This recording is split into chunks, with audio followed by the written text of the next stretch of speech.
오늘 하나님께서 우리에게 주신 말씀은 우리에게도 40일 금식 기도가 필요합니다 라는 제목으로 함께 말씀을 나누겠습니다. 먼저 첫 번째 본문 함께 봉독하겠습니다. 출애굽기 34장 28절에서 35절 말씀 시작. 모세가 여호와와 함께 40일 40야를 거기 있으면서 떡도 먹지 아니하였고 물도 마시지 아니하였으며 여호와께서는 언약의 말씀 곧 십계명을 그 판들에 기록하셨더라.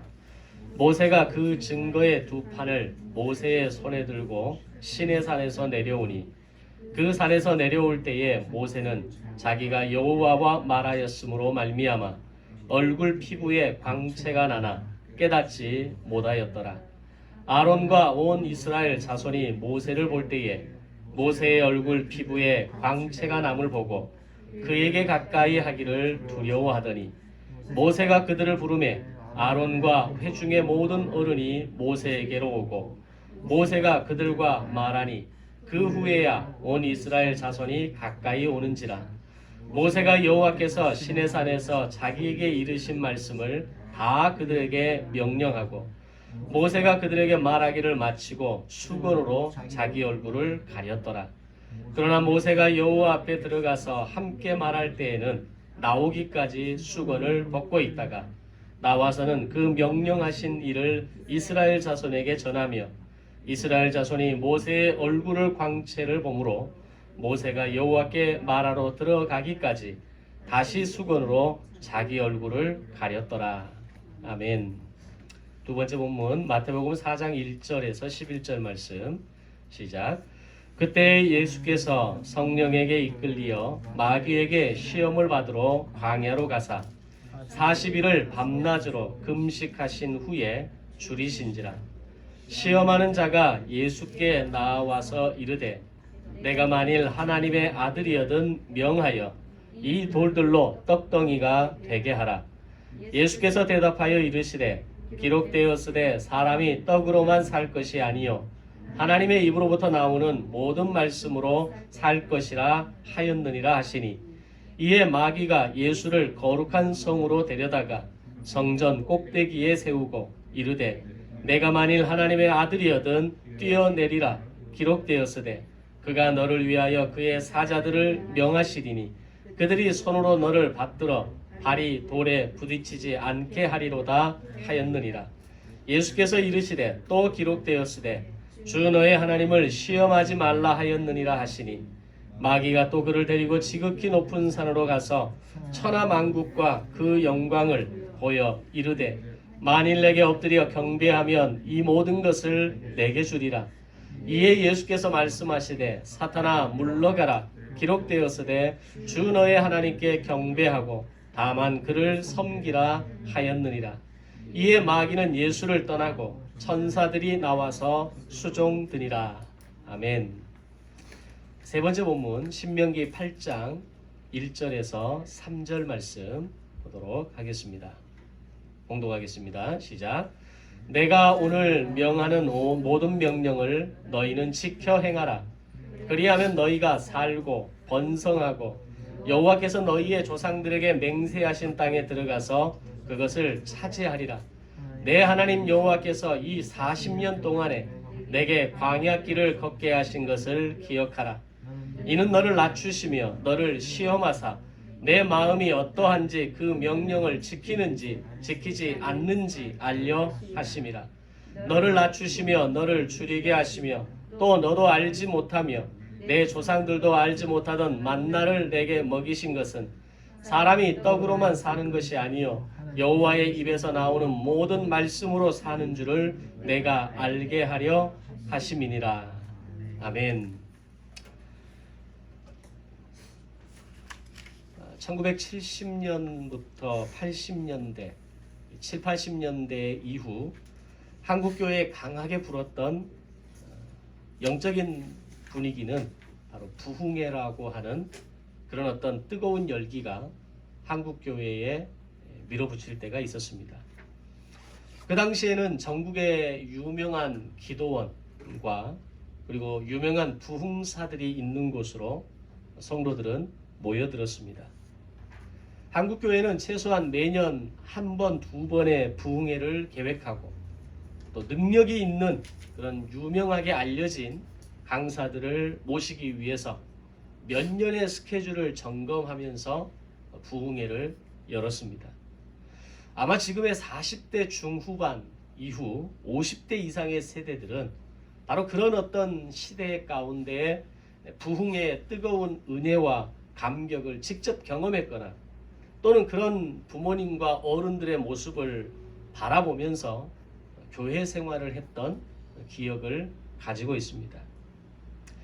그때 이 부흥 강사들이 자신을 소개하면서 강조했던 이력 중에 하나가 바로 40일 금식 기도에 대한 유무였습니다.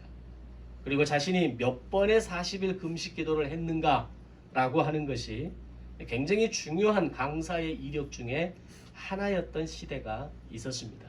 조금 웃기는 이야기지만 명함에 자신의 40일 금식 기도의 어떤 횟수나 어떤 그 연도 뭐 이런 것들을 기록해서 명함을 건네주는 뭐 그런 경험도 제가 해봤던 것 같습니다.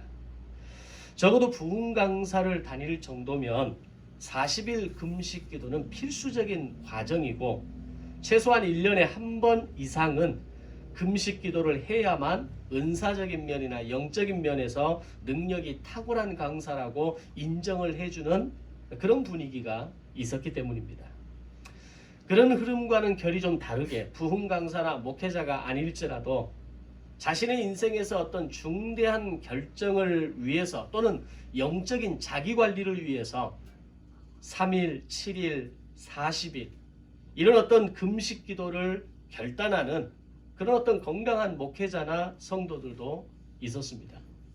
그만큼 한국교회 안에서 이 40일 금식 기도는 매우 중요한 주제였고 한 번쯤 해보고 싶은 나도 그런 시간을 한번 좀 가져봐야 할 텐데 라고 하는 그런 마음을 가지고 있었을 때가 있었습니다. 물론 지금도 이 부분에 대해서는 동일한 것 같습니다.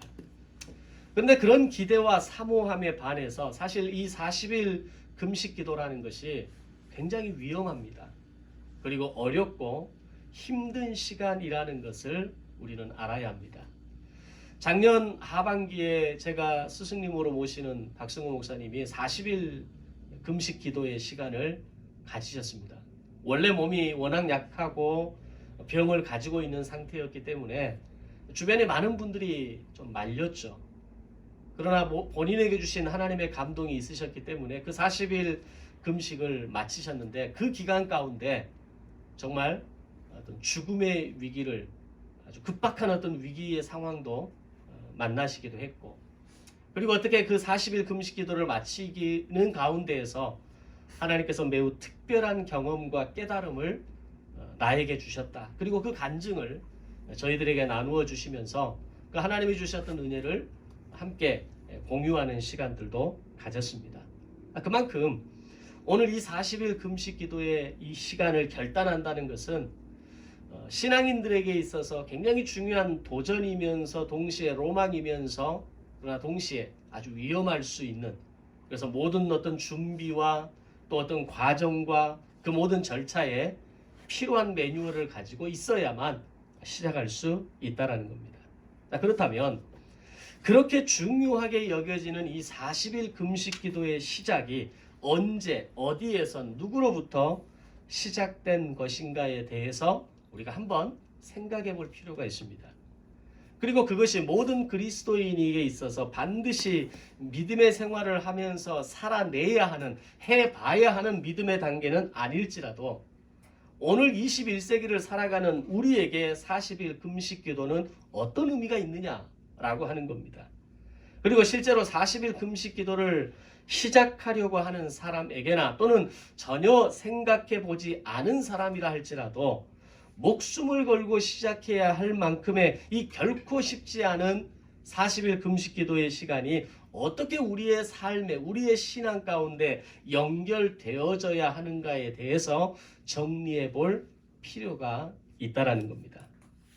자, 먼저 40일 금식 기도를 떠올렸을 때 가장 먼저 떠오르는 이야기 한 사람을 꼽으라고 한다면 바로 첫 번째 예수님의 40일 금식 기도를 꼽을 수 있을 겁니다. 예수님께서 요단강에서 세례 요한으로부터 세례를 받고 나서 본격적인 공생의 사역으로 들어가시기 전에 예수님은 광야로 들어가셔서 40일 금식을 하시게 됩니다. 그리고 이 40일 금식 기도를 마치는 그날 사단을 만나게 되고 그 사단으로부터 받았던 3번의 시험을 통해서 말씀으로 이기셨다라는 이야기입니다. 그리고 또 한 사람을 떠올리게 되는데 그는 바로 지금으로부터 3500년 전에 출애굽을 이끌어냈던 모세라는 사람입니다. 오늘 먼저 모세의 이야기를 정리해 보도록 하겠습니다. 모세에게 있어서 120년의 그의 인생에서 가장 행복했던 시간을 꼽으라고 한다면 과연 어떤 시간을 꼽을 수 있을까요? 오늘 여러분에게 살아오신 여러분의 인생 가운데 나의 인생에서 가장 행복한 시간이 언제였는가? 가장 기쁨의 시간이었고 나의 인생의 터닝 포인트가 되었고 그것이 나에게 어떤 기쁨과 행복을 가져다주는 시간이 언제였느냐라고 물어본다면 아마 저마다 각자의 시간을 떠올려 보실 겁니다.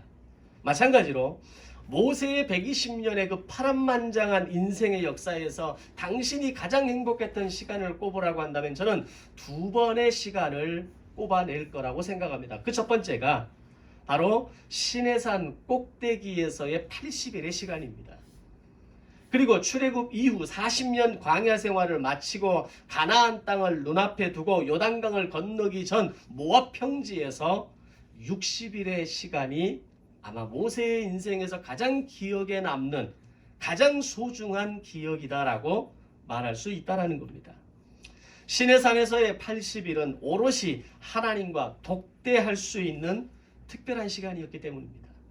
또한 모압 땅에서의 60일은 자신에게 주어진 40년 광야 생활을 마치고 광야 학교를 졸업하는 만나 세대를 향해서 60일 동안 특별 강의를 하는 시간이기 때문입니다. 그것은 지난 120년의 인생, 특별히 80년의 시간 가운데에서 하나님께서 모세 자신에게 그리고 지난 40년을 통해서 주신 이스라엘 백성들을 향해 주신 하나님의 어떤 마음들, 하나님의 어떤 깨달음들, 동시에 율법과 계명과 제사장 나라의 거룩한 백성으로 살아가야 하는 이 모든 매뉴얼을 총망라해서 들려주는 시간이었기 때문입니다. 그리고 그 2시간 가운데에서도 또 최고의 장소를 하나를 꼽으라고 한다면 아마 시내산 꼭대기에서의 80일의 시간이었을 것이고 그 시간을 더 좁혀서 꼽는다면 바로 그 80일 가운데 2번째 40일 금식 기도의 시간이 아니었을까라는 생각을 하게 되는 것입니다. 하나님께서는 모세가 애굽에서 이스라엘 백성들을 데리고 나와서 시내산에 도착했을 때 그곳에서 이스라엘 백성들과 제사장 나라의 언약을 맺으시고 난 후에 모세를 시내산 꼭대기로 부르시게 됩니다. 이미 80세의 노인이었기에 여호수아가 그와 동행하며 올라가지만 정상에 이르렀을 때에는 모세 홀로 하나님을 독대하게 됩니다. 하나님께서 모세를 단독으로 부르셔서 시내산 정상으로 오르게 하신 이유는 바로 제사장 나라 거룩한 백성으로 세워진 이스라엘 백성들을 위해서 그들이 반드시 지켜야 할 10계명의 2 돌판을 친히 새겨주시기 위함이었습니다. 하나님께서 직접 깎고 준비하신 돌판에 하나님이 직접 10계명을 새겨주시는 그 영광의 광경, 그리고 40일 동안을 오로지 하나님과 둘이 독대하면서 그 영광과 기쁨과 교제의 시간을 가질 때 모세의 인생에서 그 장면은 아마 잊지 못할 영광의 장면이었을 겁니다. 자, 그런데 모세가 이렇게 시내산 꼭대기에서 하나님께 10계명 2 돌판을 받고 기쁨의 시간을, 행복한 시간을 보내고 있는 동안 산 아래 시내 광야에서는 기가 막힌 상황들이 벌어지기 시작합니다. 그래서 바로 이스라엘 백성들이 금송아지 우상을 만드는 사건입니다. 모세라고 하는 이 엄청난 무게의 지도자의 부재가 40일 동안 이어지면서 오늘 이스라엘 백성들에게는 혼란과 염려의 불씨가 당겨지기 시작합니다. 그렇다고 해서 제사장 나라 언약을 세운 지 40일 만에 자신들을 애굽에서 이끌고 나온 신의 대체물로 금송아지 우상을 만들었다고 하는 것은 제사장 나라의 위기였습니다. 바로 그런 상황을 꿈같은 40일의 시간을 보내고 내려와서 모세가 목격하게 되었을 때 모세의 심정이 어땠을까요? 아마 이루 말할 수 없는 배신감과 분노가 치밀어 올랐을 겁니다. 하나님께서 친히 만들어주신 이 십계명의 두 돌판을 던져서 깨트려 버립니다. 그리고 금송아지 우상을 부수어서 백성들한테 마시게 한 후에 레위 지파를 통해서 3,000명을 죽이게 함으로 인해서 이 금송아지 우상 사건의 사태를 일단락짓게 됩니다. 그리고 모세는 다시 시내산에 오르게 됩니다. 그때 모세의 심정이 어땠을까요? 아마 기가 막히고 아무런 말도 나오지 않을 정도로 답답했을 것이고 40일 동안 하나님과 그 행복한 시간을 보내며 내려왔을 때 그가 목격했던 그 장면 앞에서 그는 자신의 모든 무기력함과 자신의 한계와 자신의 어떤 그 지도자로서 감당했던 출애굽의 역사 그 모든 것들이 하루아침에 무너지는 듯한 느낌을 가졌을 겁니다. 어떻게 이 백성들이 이럴 수 있을까라는 배신감으로 아마 모세는 정말 힘든 마음이 있었을 겁니다. 우리가 자녀를 키우면서 그런 마음이 있지 않습니까? 목회자가 목회를 하면서 가장 힘들 때가 바로 이럴 때입니다. 이제는 내 자녀가, 내 성도가 좀 더 단단해지고 바르게 서주기를 원하고 자신의 위치와 역할에 서서 그 모습을 해주기를 바라는데 자녀가 나이가 들고 성장하고 성도가 연수가 채워지고 신앙의 연륜이 채워짐에도 불구하고 변하지 않는 겁니다. 성장하지 않는 겁니다. 늘 그 자리에 있는 것처럼 보이고 늘 되돌이표 삶을 살아가는 듯한 모습을 보게 될 때 그때 부모의 가슴은 무너지는 겁니다. 그때 목회자의 마음 가운데에는 이게 뭔가? 내가 목회를 어떻게 했는가? 이런 마음들이 밀려오는 겁니다. 모세의 심정이 바로 그랬을 거라고 생각합니다. 바로 그런 답답한 마음의 상태로 그가 시내산으로 올라가서 다시 하나님 앞에 서면서 했던 것이 두 가지 행동이 나옵니다. 첫 번째는 하나님이 직접 돌판을 준비해 주시고 직접 새겨 주셨던 돌판이 깨져 버렸기 때문에 이제 새로운 돌판을 직접 만들어 가지고 올라가는 것이었습니다. 그리고 두 번째는 바로 오늘 주제와 연결되는 것처럼 다시 올라간 시내산에서 40일을 금식하며 하나님 앞에 엎드리는 행동을 했다는 겁니다. 모세의 첫 번째 행동은 바로 이해가 됩니다. 하나님께서 직접 준비하시고 직접 새겨주신 돌판을 자신이 던져서 깨트렸기에 자신이 직접 돌판을 준비해서 올라가는 것이 맞습니다. 그런데 두 번째 그의 결단과 행동이 왜 40일 금식 기도의 결단이었느냐라고 하는 것은 조금 더 생각해 볼 필요가 있다라는 겁니다. 과연 그는 무엇을 위해서 40일의 금식을 결단하며 기도하며 하나님 앞에 엎드렸을까요? 분명한 하나의 이유는 자신의 목숨을 걸고 하나님께 금식함으로 인해서 이 이스라엘 백성들이 당면한 위기를 극복하고자 했던 겁니다. 물론 백성에 대한 실망감과 좌절감과 어떤 그 배신감으로 인해서 감당할 수 없는 그 무게가 자신에게 다가오지만 그러나 모세는 이스라엘 백성들의 지도자였습니다. 그들을 위해서 기도할 수밖에 없었고 그들이 당면한 이 위기에 대해서 극복할 수 있도록 하나님 앞에 엎드려야 했던 겁니다. 그것이 오늘 첫 번째 본문의 말씀입니다. 왜냐하면 하나님께서는 그들의 그런 행동을 보시고 진노하시면서 이들을 모조리 진멸하시고 새 판을 짜시겠다라고 말씀하셨기 때문입니다. 바로 그런 급박한 상황에서 모세가 중재하게 되었고 하나님의 마음을 만져드리면서 레위 지파가 자신들의 손에 피를 묻히겠다라고 하는 무서운 결단을 함으로 인해서 금송아지 제작 사건의 적극 가담자였던 3,000명을 죽이는 것으로 위기의 상황을 매듭지었던 겁니다. 그렇다고 해서 모든 위기가 끝난 건 아니었습니다. 모세의 마음은 지쳐 있었을 것이고 백성들의 마음은 두려움으로 가득해서 하나님의 진노가 어떻게 더 임하게 될지 모르는 그 무서운 긴장감이 모세의 마음에도 이스라엘 백성들의 마음에도 남아 있었을 거라는 겁니다. 바로 그런 상황에서 모세는 하나님께 다시 올라갔던 겁니다. 자신이 깨트린 두 돌판을 다시 준비했고 하나님 앞에 올라가서 40일을 금식을 결단하면서 하나님 앞에 엎드리는 이 유일한 행동을 통해서 목숨을 걸고 기도함으로 인해서 최후의 수단으로 하나님 앞에 섰던 겁니다. 그런 모세의 결단과 마음을 하나님께서 받아주셨다라는 증거가 바로 모세의 얼굴에 광채가 나타났다는 겁니다.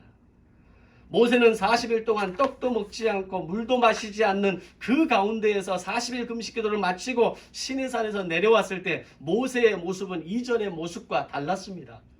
감히 백성들이 아론이 모세의 그 영광의 얼굴의 광채를 보고 두려워서 그의 곁에 가까이 올 수가 없었습니다. 모세는 그런 자신의 변화를 자신은 인지하지 못한 상태였습니다. 이유가 뭘까요? 첫 번째 시내산에서의 40일의 시간은 그저 하나님과의 독대하는 영광과 하나님이 직접 돌판을 준비하시고 십계명을 새겨주시는 그 모든 과정을 지켜보면서 그 자체만으로도 행복하고 기쁨의 시간 그 자체였을 겁니다.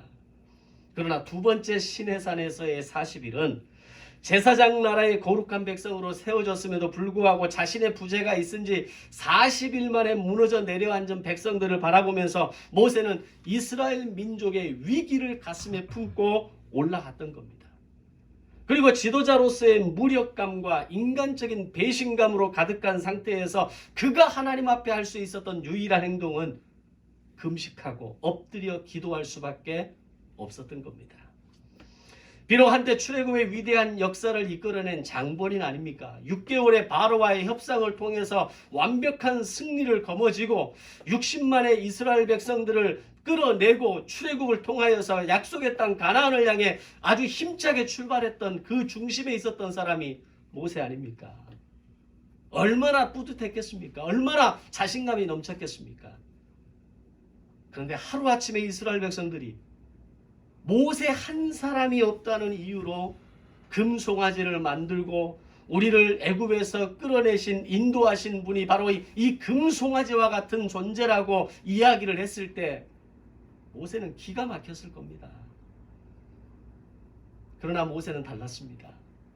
그 기가 막힌 배신감과 그 공허함과 그 어떤 인간적인 실망감으로 가득한 마음으로 돌아서 버린 것이 아니라 다시 하나님 앞에 올라간 겁니다.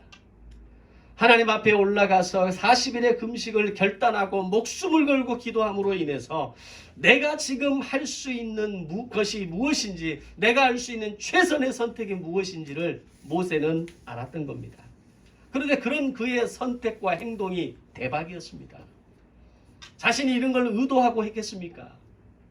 40일 동안 물도 먹고 마시지 않았음에도 불구하고 하나님께서 직접 새겨주신 그 돌판의 십계명을 가지고 이스라엘 진영으로 내려왔을 때 그의 얼굴과 피부는 광채가 나기 시작했고 이스라엘 백성들이 감히 그에게 가까이 다가오지 못할 정도의 영광이 충만한 모습으로 바뀌어 있었던 겁니다.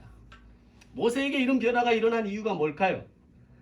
모세의 40일 금식 기도는 민족의 위기를 품고 하나님 앞으로 나아갔기 때문입니다. 목숨을 거는 행동을 한 모세에게 주신 하나님의 선물이었다라는 겁니다. 좀 더 정확히 말하면 모세는 두 번째 40일의 시간을 통해서 하나님의 말씀에 더욱 집중했고 하나님의 말씀을 듣고 그 말씀을 기록하는 특별한 은혜를 체험했던 겁니다. 뭐 다른 게 한 게 있습니까? 거기서 뭔가 특별한 어떤 체험을 하고 특별한 뭔가의 어떤 자기 노력이 있었던 게 아니지 않습니까? 했던 것은 하나님 앞에서의 엎드림이었고 40일의 금식을 통해서 하나님이 뭐라고 말씀하시는지 하나님이 내게 들려주시는 그 말씀 하나하나를 듣고 깨닫고 기록하는 과정이 있을 뿐이었습니다. 그런데 그의 얼굴과 피부에 광채가 나더라는 겁니다.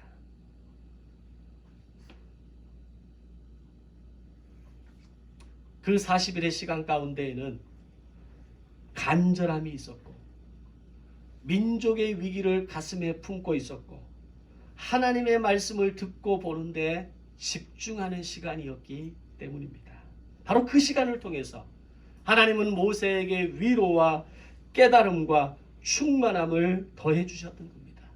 바로 그 간절함의 마음과 중보의 마음과 말씀에 집중하는 자세가 그의 얼굴과 피부에 광채가 나도록 만들었던 겁니다. 오늘 우리가 하나님 앞에 빛나는 인생, 빛으로 드러나는 인생을 사는 방법이 무엇입니까? 내 안에 하나님의 향한 그 간절함이 있어야 합니다.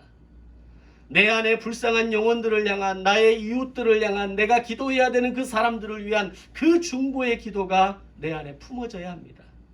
그리고 결정적으로 하나님의 말씀 앞에 정직하게 서서 그 말씀을 듣고 읽고 깨달을 수 있는 은혜가 우리에게 임하게 될 때 우리의 얼굴과 피부에 광채가 나게 될 줄로 믿습니다. 예수를 믿음에도 불구하고 여전히 얼굴이 칙칙한 분들이 많습니다. 예수를 믿고 신앙생활을 하고 있음에도 불구하고 얼굴에 기쁨이 없고 늘 절망과 늘 후회와 늘 어떤 마음의 실망감을 안고 살아가는 사람들이 허다하지 않습니까?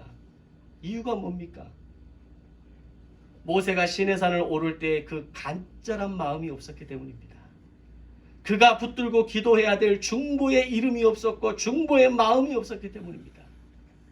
하나님의 말씀 앞에 집중하고 그 말씀을 듣고 깨닫고자 하는 간절함이 없기 때문입니다. 그러나 오늘 그 모세의 간절함이, 오늘 그 모세의 중보의 마음이, 모세의 그 하나님의 말씀 앞에 집중하는 자세와 태도가 오늘 저와 여러분에게 세워지게 될 때 오늘 저와 여러분의 얼굴과 피부에 광채가 나게 될 줄로 믿습니다. 그리고 세상이 두려워할 만한 영광의 위엄을 드러나게 만들 것입니다. 아멘.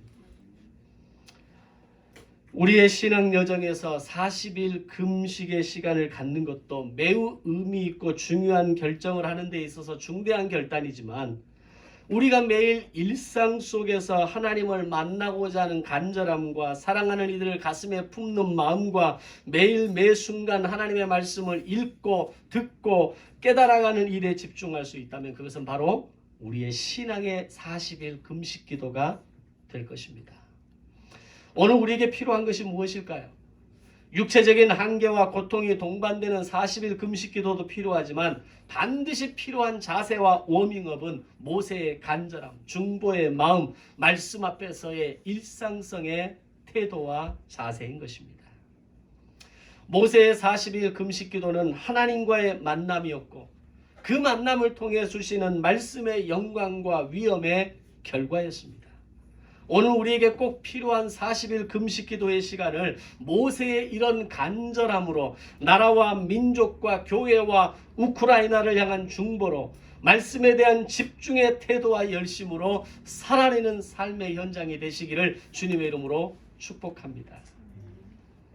이후에 또 하나의 40일 금식 기도의 모본이 성경에 기록됩니다. 바로 예수님께서 하나님 나라의 문을 활짝 열기 위한 공생의 3년을 앞두고 세례 요한에게 세례를 받으신 후 광야로 나가셔서 40일 동안 금식하시게 됩니다. 이것이 오늘 두 번째 말씀의 본문입니다. 예수님께서 40일 금식하신 이후에 사단에게 시험을 받으시는 과정에서 모세가 기록한 신명기의 말씀으로 사단의 모든 시험을 이기시게 됩니다. 첫 번째 사탄의 시험은 네가 하나님의 아들이거든 명하여 이 돌들로 떡덩이가 되게 하라는 시험이었습니다. 사단의 이 시험을 이기신 예수님의 말씀은 신명기 8장 3절의 말씀으로 사람이 떡으로만 살 것이 아니요 하나님의 입으로 나오는 모든 말씀으로 사는 것이라고 승리하십니다. 두 번째 사탄의 시험은 네가 만일 하나님의 아들이거든 이곳에서 뛰어내리라는 시험이었습니다. 사단의 이 시험을 이기신 예수님의 말씀은 신명기 6장 16절의 말씀으로 기록되었으되 주 너의 하나님을 시험하지 말라는 말씀입니다. 세 번째 사탄의 시험은 내게 엎드려 경배하면 이 모든 것을 너에게 주겠다라는 시험이었습니다. 사단의 이 시험을 이기신 예수님의 말씀은 신명기 6장 13절의 말씀으로 주 너의 하나님께 경배하고 다만 그를 섬기라는 말씀이었습니다. 예수님께서는 하나님 나라의 완성을 위한 공생의 첫 시작의 문을 여실 때에 40일을 금식하셨고 시험 받으실 때에 신명기의 말씀으로 이기셨던 겁니다. 예수님의 40일의 금식 기간 동안 얼마나 힘들고 줄인 시간이 그에게 있었을까요? 더불어 밤낮의 일교차로 인해서 예수님의 몸은 지칠 대로 지쳐 있었을 겁니다. 그럼에도 불구하고 예수님이 40일 금식 기도를 하신 이유가 무엇인가 하는 겁니다. 모세의 40일 금식이 제사장 나라를 다시 살리기 위한 행동이었다면 예수님의 40일 금식은 제사장 나라를 수렴한 하나님 나라를 완성하시기 위함이었습니다. 그분은 금식할 이유가 없으신 분입니다. 금식하지 않아도 자신의 뜻을 이룰 수 있는 분입니다. 그러나 그럼에도 불구하고 제사장 나라를 완성함으로 하나님 나라를 이루어내시기 위해 예수님은 기꺼이 40일 금식 기도를 감당하셨던 겁니다. 그리고 예수님은 인류를 구원하시기 위한 간절한 마음으로 금식을 시작하셨고 십자가의 죽음을 통해서 죄인들을 구원하시는 이 공생애를 완성하기 위해서 금식하셨고 마지막 사단의 시험 앞에서도 기록된 하나님의 말씀을 통해 세상을 이길 수 있음을 보여주시기 위해 금식하셨던 겁니다. 자, 그렇다면 모세의 40일 금식기도와 예수님의 40일 금식기도를 통해서 오늘 우리가 40일 금식기도를 해야 하는 분명한 이유와 목적이 나타납니다. 그것은 첫 번째로 나를 통해 하나님의 뜻을 이루시기 위한 간절함으로 나아가야 하는 겁니다. 두 번째로 나의 목적이나 인생의 성공이 아닌 내가 품어야 할 사람들을 품고 그들을 위해 중보하는 마음으로 나아가야 한다는 겁니다. 세 번째로 맹목적이고 중언부언하는 기도가 아니라 하나님 말씀에 집중하고 말씀을 통독하고 말씀을 깨달음으로 세상을 이기고 세상을 이기는 비밀을 깨닫기 위해서인 것입니다. 40일 금식기도는 우리의 신앙의 이력을 위해서 만들어지는 빈칸을 채우는 어떤 나의 능력을 보장해주는 그런 조건이 아니라는 겁니다. 간절함으로 나아가는 것이고 중보함으로 엎드리는 것이고 하나님의 말씀 앞에 집중함으로 나아가는 것, 그것이 40일 금식기도의 정신이 되는 것입니다. 그렇다면 모세가 가졌던 시내산에서의 40일 금식 시간처럼 이스라엘 백성들에게도 금식의 시간이 있었을까요? 마찬가지로 예수님께서 40일 금식의 시간을 가지셨던 것처럼 오늘 우리에게도 금식의 시간은 반드시 필요하신 걸까요? 반드시 필요한 것이라면 그것이 우리에게 어떻게 다가올까요? 그것이 오늘 세 번째 본문의 말씀입니다. 하나님께서 이스라엘 백성들이 출애굽한 지 한 달째 되던 날부터 이후 40년 동안 날마다 비처럼 만나를 내려주시게 됩니다. 심지어는 그들의 범죄로 말미암아 오늘 그렇게 많은 사람들이 죽어가는 상황에서도 그 다음날 아침이면 반드시 만나를 주셨다는 사실입니다. 만나는 광야 생활을 시작하면서 시작된 이후로 가나안 땅에 들어가서 첫 수확을 얻기까지 단 한 번도 만나가 내리지 않은 날은 없었습니다. 그런데 본문에서 이상한 이야기를 합니다. 때로는 그들을 낮추기도 하셨고 죽이기도 하셨다라는 말씀이 잘 이해가 되지 않습니다. 이 말씀에는 만나 세대를 향한 세 가지 질문이 들어있습니다. 첫 번째로 그들을 낮추셨다고 하셨는데 왜 낮추셨는가 하는 겁니다. 그것은 만나 세대들이 낮아져야 모든 민족을 섬기는 큰 자가 될 수 있기 때문이었습니다. 실제로 시내산에서의 제사장 나라 셋업 이후에 이스라엘 백성들은 더 이상 주변의 나라들이 쉽게 건드릴 수 없는 존재가 되어버렸습니다. 과거 우리나라가 6.25가 터지고 6.25 이후에 6.25 과정에서 마지막 우리가 끝까지 이 전쟁을 끝낼 수 있는 상황에서 물러나야 할 수밖에 없는 이유 중에 하나가 뭐였습니까? 중공군의 투입 아닙니까? 물처럼 밀려오는, 바다처럼 밀려오는 그 중공군의 그 인해 전술 앞에 6.25의 전쟁을 끝낼 수 없었던 겁니다. 60만이라고 하는 숫자는 전쟁의 역사에서 단 한 번도 나오지 않은 숫자입니다. 아수르 제국이, 바벨론 제국이, 페르시아 제국이, 헬라 제국이, 로마 제국이 5대 제국의 역사를 이끌어가는 데에서도 그들의 제국의 군대의 숫자는 20만을 넘지 못했습니다. 아수르 제국이 18만 5천 명, 바벨론 제국이 20만, 페르시아 제국이 30만, 헬라 제국의 최정예 부대가 3만이었습니다. 역사의 흐름에서 60만의 군대를 이뤄낸 나라는 없었습니다. 과연 제사장 나라를 셋업하고 이제 광야 생활을 본격적으로 시작하는 이스라엘의 60만을 누가 건드릴 수 있었겠습니까? 오히려 그들이 누군가를 건드릴 수 있었겠죠. 오히려 이스라엘이 다른 나라를 정복하고 그들을 빼앗고 그들을 죽일 수 있었겠죠. 그런데 40년 광야 생활 끝 무렵에 이르를 때까지 이 만나 세대 60만 명의 사람들은 마음만 먹으면 얼마든지 자신과 자녀들의 배고픔을 해결할 수 있었고, 아니 더 넉넉하고 더 풍성함을 누리기 위해서 힘으로 주변 나라들을 공격할 수 있었고, 모압과 암몬 지역으로 들어가서 양식을 빼앗아 올 수도 있었습니다. 또한 자기들이 지나가고자 하는 마음만 먹었다면 에돔은 그냥 밀고 가면 그만입니다. 그 과정에서 그들에게 손해를 끼쳤다 할지라도 아무런 문제가 되지 않았습니다. 그러나 만약 그렇게 되면 제사장 나라의 사명 중에 하나인 모든 민족과의 평화를 이룰 수 없었기에 하나님은 그들을 낮추셨던 겁니다. 에돔이 허락하지 않았을 때에는 쉽게 갈 수 있는 길을 멀리서 돌아가서 가야 했고, 모압과 암몬이 자신을 저주하고 공격하려 했을 때 하나님께서 그들을 치지 말라고 하는 그 말씀 앞에 이스라엘은 순종할 수밖에 없었습니다. 그것이 과연 쉬운 일이었을까요? 힘이 없어서 피해가거나 싸우지 않는 것과 힘이 있음에도 불구하고 피해가고 싸우지 않는 것은 다른 것입니다.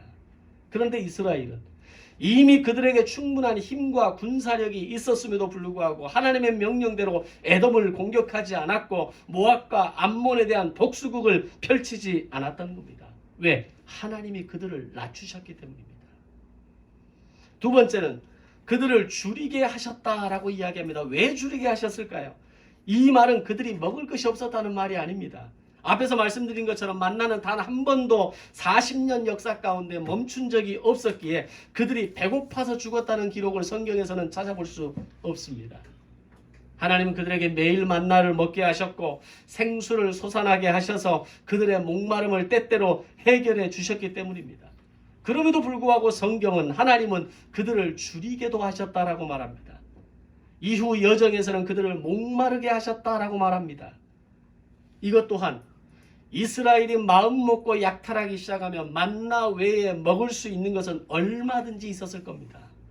우리가 세상을 나가봐도 그러지 않습니까? 먹을 게 얼마나 많습니까? 이런 것까지 먹으라고 말할 정도로 먹을 것이 허다합니다. 과거 고대 시대에 있어서 먹을 것이 얼마나 많았겠습니까? 먹을 것이 지금하고 비교했을 때 얼마나 더 발전됐겠습니까?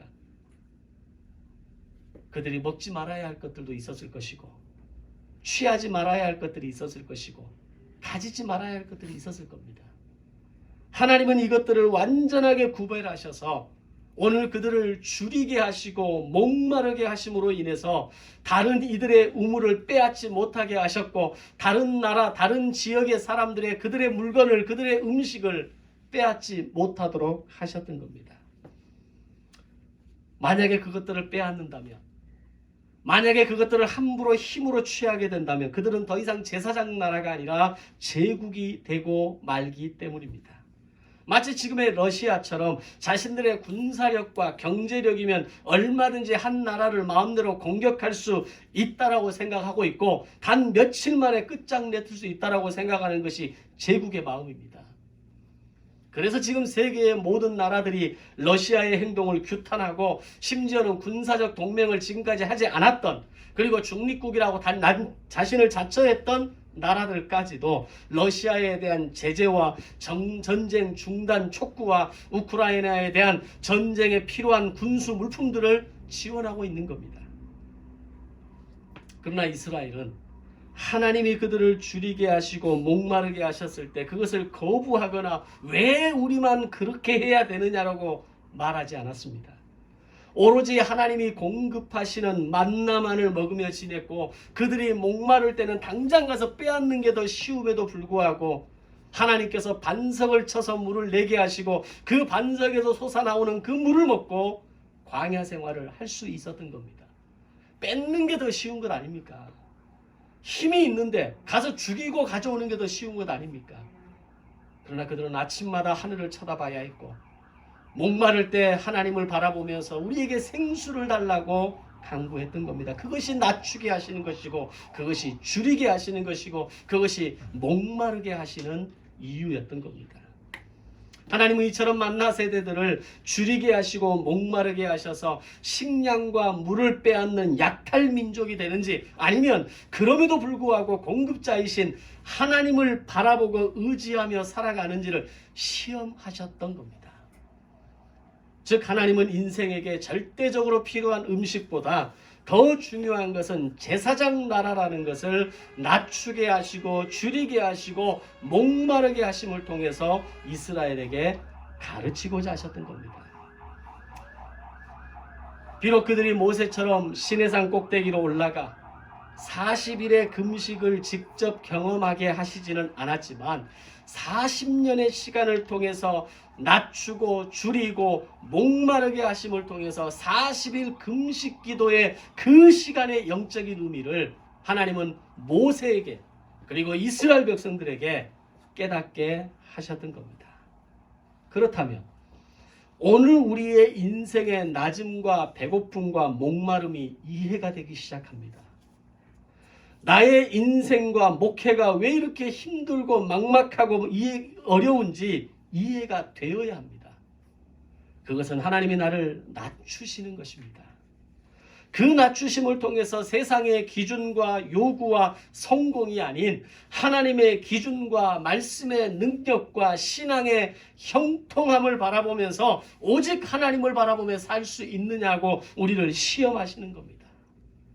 나의 인생과 목회는 왜 늘 배가 고프고 왜 늘 목마른 인생인지 이해가 되어야 합니다. 그것은 하나님이 나를 줄이게 하시고 나를 목마르게 하심으로 나를 시험하고 계시는 것이기 때문입니다.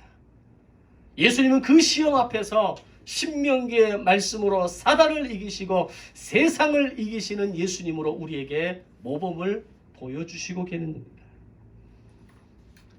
그 줄임과 목마를 통해서 나의 공급자이신 하나님을 인정하고 그 하나님을 의지하고 그럼에도 불구하고 오직 하나님만을 바라보며 살 수 있느냐라고 우리를 시험하고 있는 겁니다.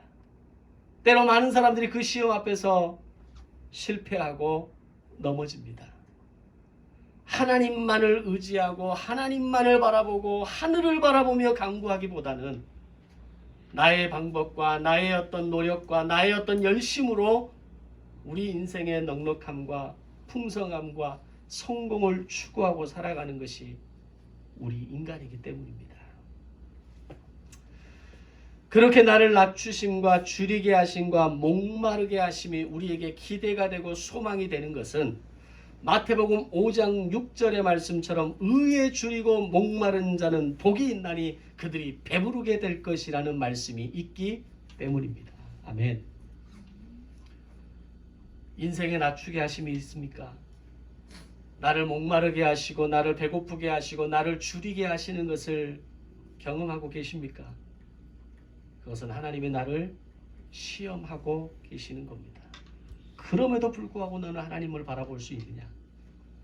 그럼에도 불구하고 세상의 전쟁과 성공의 야망과 어떤 그 인생의 어떤 개인적인 이기주의의 마음이 아니라 하나님의 용서, 이웃과의 나눔, 민족과의 평화를 이루어갈 수 있는 그런 믿음의 태도와 자세로 너는 나의 나라를 꿈꿀 수 있느냐라고 물으시는 것입니다.